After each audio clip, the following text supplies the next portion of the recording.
ברור בדיעבד שהם חיכו ליום שלישי בבוקר, ואז יום שלישי עם שחר הם החליטו לתת את ההתקפה. אני עמדתי עם 7 טנקים באזור קונטרה, חבר שלי יוס עם טנקים שלי עמד באזור עמק הבכה, ובבוקר הוא לא יכול להחזיק מעמד.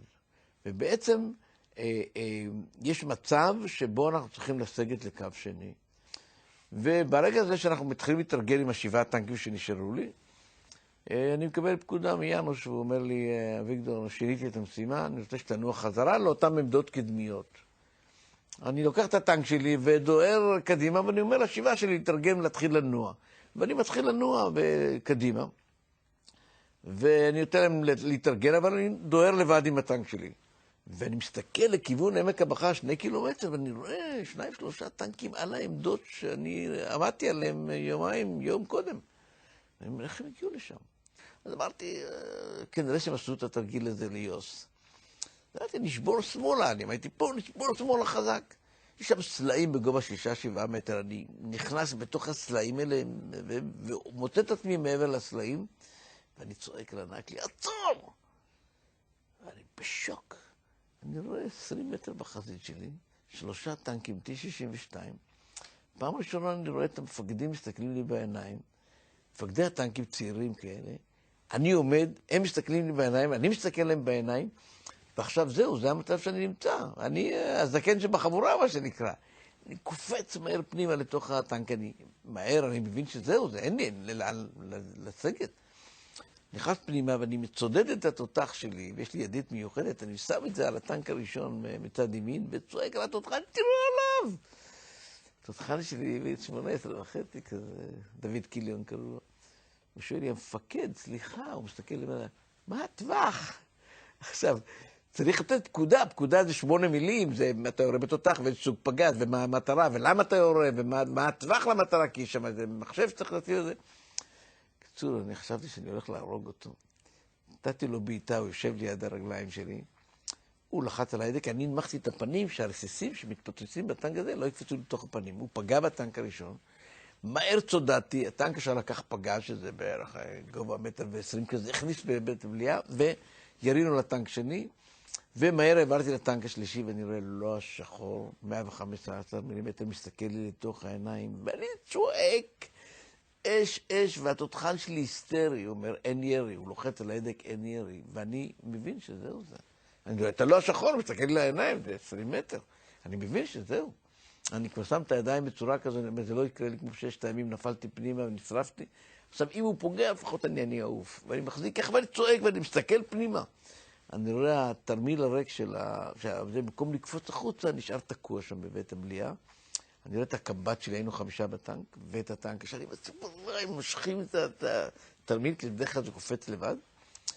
בשנייה האחרונה הם מכניסים פגז, וכמו שהסדן נסגר, אף פגז על הטנק. אני ככה, הרגליים שלי רועדות, פיק ברכיים, בדיוק עכשיו, אז הבנתי מה זה פיק ברכיים, ואני ככה מסתכל ימינה ושמאלה, ואני רואה 20 מטר מימיני עוד טנק, שהוא נוסע כאילו עליי, אני לא הבנתי היה צריך לעצור רגע וללחוץ על ההדק. אני נוסע עליי עם התותח, מהר צודדתי תותח אליו ופגעתי בו גם כן.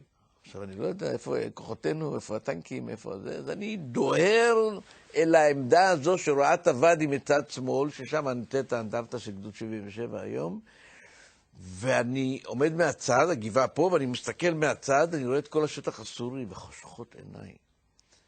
אני עומד שם בטנק שלי לבד, ואני רואה, לפי הערכתי, מספרים שאומתו לאחר מכן, בין 150 ל-160 טנקים דוהרים ונכנסים לתוך שטח המדינה, לתוך העמק. בתוך הוואדי אני רואה ככה איזו שיירה של 10 טנקים עוקפת ככה דרך הוואדי לבוא מסביב.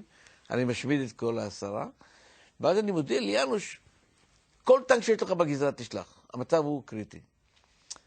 הוא לוקח גדוד שהתחיל עם 36 טנקים, קראו לו משולם רטס לאותו מגד, שהיה צפונה 3 קילומטר, נותן לו פקודה לבוא לסייע, והם עוזבים את הכל, נשארו 8 בלבד. הם באים נעמדים מאחוריי, ואז אותו משולם רטס שהיה פעם מפקד שלי, הוא אומר, אביגדור, אני לרשותך, כן, אני מפקד הגזרה.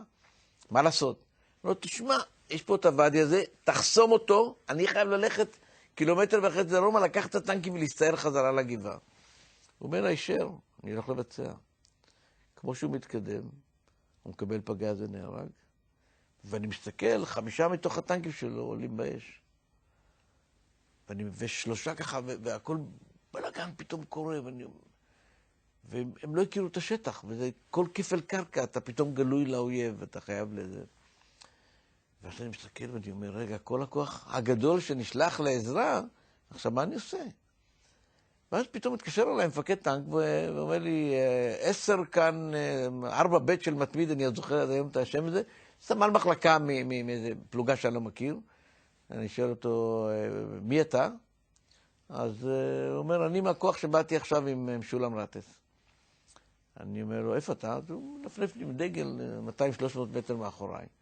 אני אומר לו, בוא הנה, תעבוד, קח את המקום שלי, תתפוס את העמדה שלי, אל תזוז מכאן, שמור על הפתח של הוואדי, אני חייב לנסוע. הוא אומר, הישר הולך לבצע, ואני זז עם הטנק. ואז הוא מתקשר, הוא אומר, מפקד, סליחה. אני אומר לו, מה קרה? הוא אומר, נשארתי בלי שום פגז. אמרתי לו, הסורים לא יודעים את זה. תישאר לעמוד בעמדה. הוא נעמד בעמדה.